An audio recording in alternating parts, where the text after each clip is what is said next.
घरको चापी यता मफत बारी उहाँलाई मल फला भन्ने कि मम्मी खाना मात्रै साइटी ढेर साथीहरू फेसको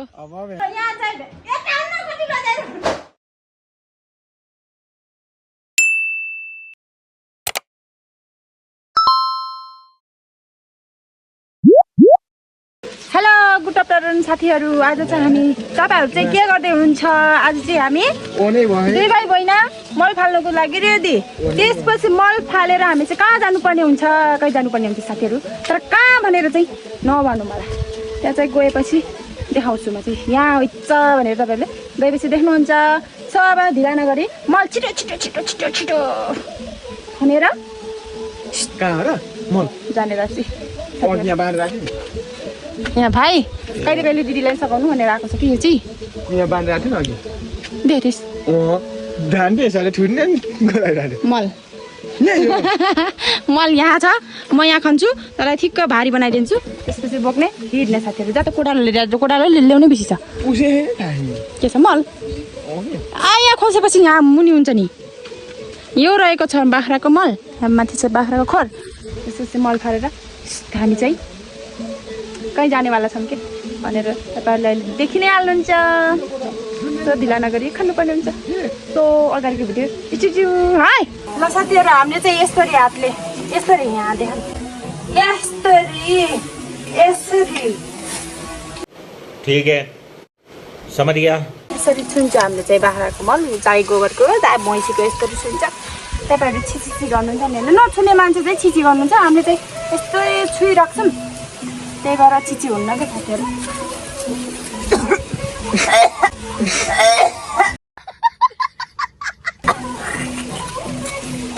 होइन है यो चाहिँ सपाकेर म घिनाएर वा गरेको होइन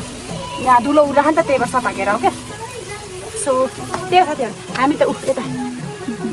गोरुको मल पनि छुन्छौँ यसरी छुन्छौँ हामी त अनि यो बाख्राको मल पनि छुन्छौँ फालेर यो मल यति यति फालेर अनि बारीमा लगेर खेतामा लगेर अनि बल्ल पो त यत्रा फलेको खानु पाइन्छ यत्रा दाना खानु पाइन्छ होइन के कसो साथी हो अघि के हो त्यसै कारण हेर्नु साथीहरू हाम्रो घरको चापी यता मफत बारीमा फाल्छौँ ढोकाको चापी यो चापी चाहिन्न खोइ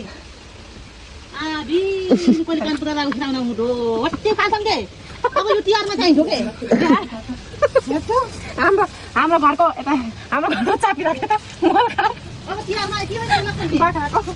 बाख्राको मलमा कता गोरे भाइले लिएर यता चाल्ने होला क्या मलको साथीहरू हामी चाहिँ मल बोकेर ठिक छ एकदम ठिक छ ओके अब हामी चाहिँ चल्दिएको खेततिर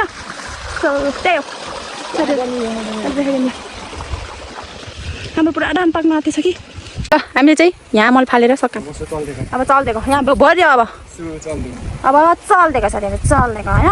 होइन उहाँ त्यति बाटो वहीँ परेसम्म क्या उतो परेसम्म होइन क्या वहीँ गइरहेसम्म हो क्या चल्दिएको हामी चाहिँ चल यहाँ फाल्नु पऱ्यो भने त तै आउनु पर्ने भयो यहाँ एक खेप अब धेरै आउँछ किन आउनुहोस् बिचरा भाइलाई उहाँलाई मल फला भन्ने कि मम्मीले चाहिँ हाम्रो मम्मीले चाहिँ यो हो धान पाक्नु लागिसकेको छ मेरो हात कस्तो डरेर कस्तो नराम्रो देख्दो रहेछ यो चाहिँ डरेको है तपाईँहरूले त्यति खुइरो कि आएको भन्नु होला तर यो डरेको हो यो मासु पलाएको हो यस्तो होइन है डरेर यो यस्तो नठापाउने भएको थियो त्यो घसकेर त्यही त यो मासु पलाएको होइन कि मासु पलाएर काटेर फालिदिन्छ मलाई हामीले चाहिँ हाम्रो धान पुरा पाकिसकेको छ कि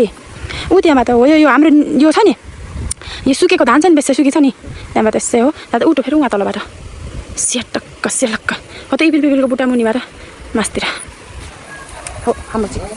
चाहिँ ऊ पल्लो छेउबाट ओल्लो छेउ हो क्या हाम्रो चाहिँ छ खेतको काम हुँदा त बेसी हुन्छ क्या अहिलेको काम छैन भन्छ नि तैँले होइन खेतको काम हुँदाखेरि यस्तो डेन्जर काम हुन्छ यहाँ फेरि बस्नु पाइन्न थियो चुप अहिले चाहिँ काम छैन धान पाक्दैछ धान स्याहारेपछि फेरि गहुँ के अरे धान काट्ने अनि फेरि गहुँ छर्ने अनि के हुन्छ लसुन रोप्ने आलु रोप्ने के हुन्छ साथी त्यही भएर अहिले आराम गर्ने हो अब धान काट्ने पछाडि त कति हो काम त हाम्रोतिर तर नि हाम्रो माइततिर चाहिँ एनी टाइम काम हुन्छ है एनी टाइम जहिले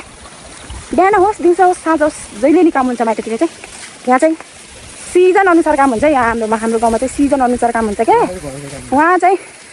पनि त्यो उहाँ पनि सिजन अनुसारै लाउँछ तर घरको काम बेसी हुन्छ माथितिर पाहाडतिर चाहिँ के हुन्छ चाहिँ बजे बसिराख्नु भएको छ के आउनुभएको छ बजे माइज कहाँ जानुभयो ए त्यही साथीहरू लु अब चाहिँ सिधै अहिले भेटौँ ल ए है ल साथीहरू हामी चाहिँ लाग्यो कहाँ जाने बाबु कहाँ जाने हो कहाँ के हो र कहाँ जाने भन्छ त म घुमी जाने हो यता भाइ यता छोरी सो लाग्यो साथीहरू हामी चाहिँ दिदीको घरतिर लागेको आज हामी चाहिँ दिदीको घरतिर लागेको भन्नुपर्दा यसलाई चाहिँ घरि जाऊँ घरि नजाऊँ भन्दा लिएर हिँड्ने लास्टमा केही छैन स्कुल छुट्छ भनेर हो क्या खासमा तर मैले सोमबारलाई जसरी भए पनि लिएर आउँछु भोलि त छुट्छ सो मन्डेको दिन चाहिँ मन्डे चाहिँ ब्याक टु होम हुन्छु साथीहरू सो एकछिनमा भेटौँ ल बाई बाई बल्ल हामी चाहिँ पिपरा चोकमा आयो भनेर यता हेर त ओए भाइ बल्ल दिदीको घरतिर जाने गाडीमा फाइनल्ली भेट्यो हामीले त छुट्छ भनेर कति पिर परेको थियो कि तर भेट्यो 2 इयर्सको छ र त यहाँ पुरा चेन्ज भयो त अटोहरू पनि दिँदो रहेछ यहाँ चाहिँ बस घर लाग्ने रहेछ बस त लाग्यो र अहिले त बस लाग्छ ओइ भाइ मम्मी खै उहाँ तिम्रो मम्मी हो ए किन मम्मीसँग नबसेको एक्लै बस्नु मन लाग्यो ए हो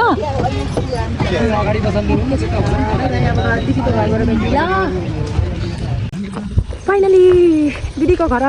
आइपुग्न लाग्यौँ बाटोमा हिँड्दैछौँ अटो रहेन छ कि होइन अटो बोलाउनु नआउँछ र खै यहाँ अटो नबसेको कारणले हामी चाहिँ हिँड्दै गइरहेको छौँ हामी चाहिँ बसबाट झऱ्यौँ हिँड्दै म चाहिँ पहिला नै आएको हो कि तर पहिला नै आएको हो साथीहरू म चाहिँ तर धेरै भयो 2 वर्षपछि आएको पहिला नै आएको तर अहिले चाहिँ 2 वर्षपछि आएँ अब चाहिँ दिदीको घर पुग्छौँ पुगेपछि उहाँ गएर दिदीहरूको घर देखाउँछु दिदीहरूको घर नै एउटा चाहिँ बहिनी हो 2टा चाहिँ दिदी हो देखाउँछु त्यसपछि हेर्नु होला हाई भन नि छोरा हाई भन हाई भन्दैन किन छैन त भर्खर छुट्टिन उठेछ नि के होइन भने खै त किन र कसै लक्ष्य नगरे मम्मीले चुप्पा गर ल मम्मीले एक चुप्पा अहिले घर भेट्नु ल बाई यहाँ चाहिँ यसले चाहिँ दिदीलाई भेनालाई लिन जाने अरे है साथीहरू भेनालाई लिन जाने अरे उहाँबाट विदेशबाट आउँदै हुनुहुन्छ ओमनबाट ओमन होइन र ओमनबाट आउँदै हुनुहुन्छ उहाँ एक्साइटेड हेरेर साथीहरू फेसको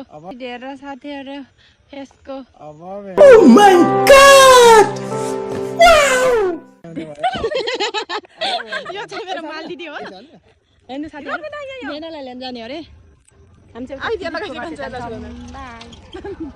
जा लिएर आइज चक्लेट मिठाई लिएर जाऊँ त अटो जाने यो चाहिँ ल जा चक्लेट बोकेर चाहिँ हो अलि राम्रो पो भर जानुपर्छ बुढालाई लिनु चाहिँ ल यता आइज पुरा गयो त्यही त पुरा फेसतिर एकेर फेसतिर पुरा गयो पुरा खुसी हुँदै गयो भेनालाई लिन चाहिँ त्यसको आज खुसीको सिमाना छैन दिदी चाहिँ गएको अवस्था आफ्टर कति 2 इयर्स पछि है आएको 3 हो र 3 भइसक्यो यार हैन होला 3 वर्ष भइसक्यो नि भने ए मेरो बाबु कोना मिसन कति वर्ष हुन्छ 2 वर्ष कति वर्ष भयो 2 वर्ष पुरा भयो 2 वर्ष पुरा भयो धन्य 3 त भन्नु ढाई पनि भएन के बाबु ढाई गरेपछि बल्ल 3 हुन्छ भन्ने हो 3 भन्थे नो 2 इयर्स कम्प्लिट भएर आउनु भयो 2 इयर्स कम्प्लिट भएर आइरहनु भयो भेना चाहिँ ओमनबाट आमा अब चक्लेट खान पाइने भयो विदेशी चाहिँ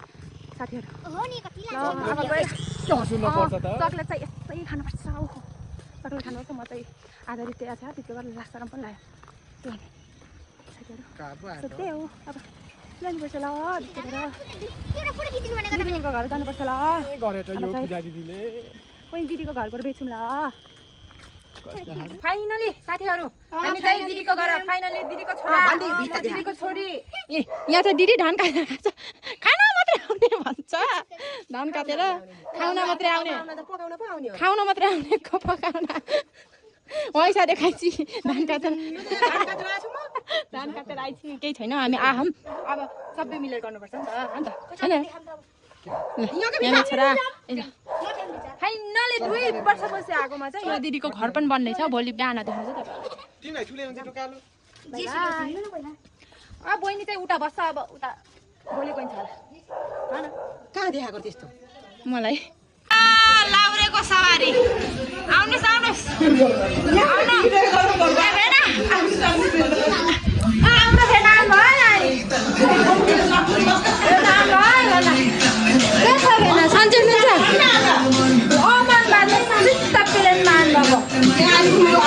आइपुग्नु भयो नलजाउनु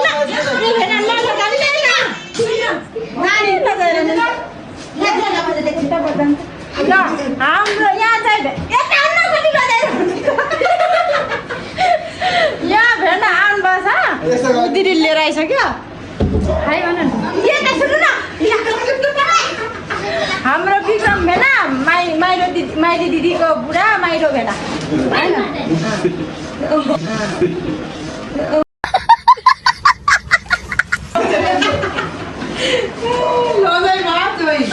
उहाँ